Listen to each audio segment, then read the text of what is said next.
So what happens to your body when you take creatine and protein together? Are there any special benefits? You probably think that it gets me jacked by 3 to 4 times more. It improves my strength and muscle size. Yes, it's true. And not true as well. Let's see what creatine and protein actually do. Before we jump in, let's quickly recap what these supplements do individually. Protein, essential for muscle repair and growth. It provides the building blocks, amino acids, that your muscle recover and grow after exercise. Creatine helps regenerate ATP, which is your muscle's primary energy source for short, intense bursts of activity. It can increase strength, power, and muscle mass over time. Now let's explore what happens when you combine them. Let's address a common concern. Does taking creatine and protein together affect their absorption? The good news is that there's no evidence to suggest that taking these supplements together hinders the absorption of either one. So there is no difference in creatine uptake when it was consumed with or without protein. So if you're worried about one canceling out the other, you can put that concern to rest. Taking both supplements together doesn't boost their individual absorption. There might be some synergistic benefits. Convenience. By taking them together, you're more likely to consistently supplement with both, which can lead to better long-term results. Muscle protein synthesis. Protein stimulates muscle protein synthesis, while creatine can enhance this process by increasing cellular hydration and energy availability.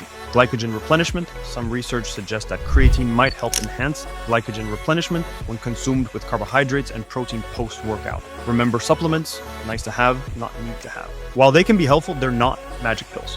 Here's how to approach them realistically. Whole foods first. Before you spend money on supplements, make sure your diet is solid. No powder or pill can replace a balanced diet of whole foods. Focus on lean meats, fish, eggs for protein, fruits and veggies for vitamins and minerals, whole grains for energy and fiber nuts, and seeds for healthy fats. If you decide to take creatine and protein together, here's a practical approach. Dosage: protein 20, 30 grams per serving, creatine 3, 5 grams per day, no need to load. Timing, you have a couple of options. A, post-workout. This is a popular time as your muscles are primed for nutrient uptake. B, any time of day. Consistency is more important than timing, so choose a time that works best for your schedule. Method, mix them in the same shake for convenience or take them separately if you prefer. So many people want to know that. Do we need protein if we are not physically active? Or same with creatine? Well, generally, it is believed that only athletes or physically active individuals need protein. However, protein plays a critical role in various physiological processes in the human body, such as protein synthesis,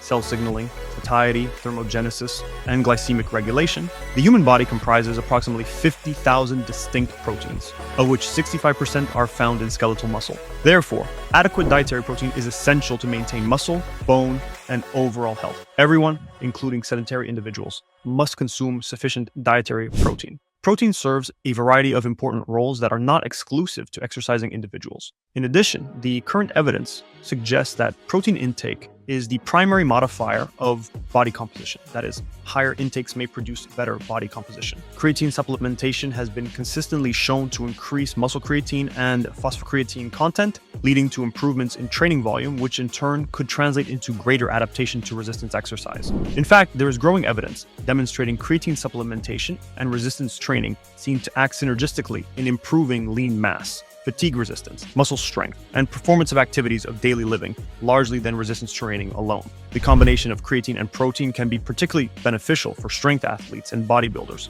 people looking to increase muscle mass, athletes involved in high-intensity, short-duration sports. But if you're a normal individual not wanting to get super jacked, then it's not necessary to take both supplements. You can maintain good body shape with foods as well, but consider taking enough protein with a diet. Remember, while supplements can be helpful, they're not magic. The foundation of your fitness journey should always be a balanced diet, proper training, and adequate rest. Have you tried taking creatine and protein together? What was your experience? Let me know in the comments below. And if you found this video helpful, don't forget to like and subscribe for more evidence-based fitness content.